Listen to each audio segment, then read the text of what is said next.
Welcome to this tutorial on how to add an email address to your WhatsApp account. This feature is incredibly useful for enhancing your account security and making it easier to recover your account if you ever need to switch devices. So, let's dive right in.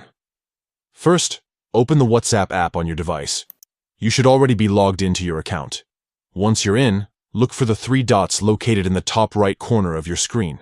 Tap on these dots to open a drop-down menu. From this menu, select the Settings option. This will take you to the Settings section, where you can manage various aspects of your WhatsApp account. In the Settings menu, scroll down and tap on Account. This is where all your account-related settings are located. Within the Account section, you'll see an option labeled Email Address. Tap on this to proceed. Now, you'll see a screen that prompts you to add an email address. Tap on the Add Email button. You'll then be asked to enter your email address in the provided field. Type in your email address carefully and tap the Next button. After entering your email address, WhatsApp will send a verification code to that email. This step is crucial for securing your account and ensuring that the email address is genuinely yours.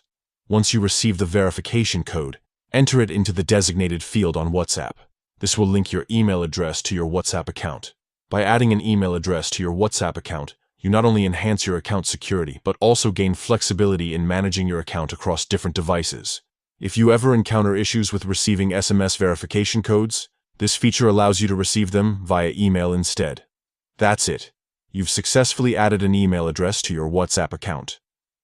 This feature is a great way to keep your account secure and accessible, even if you switch phones or encounter issues with SMS delivery.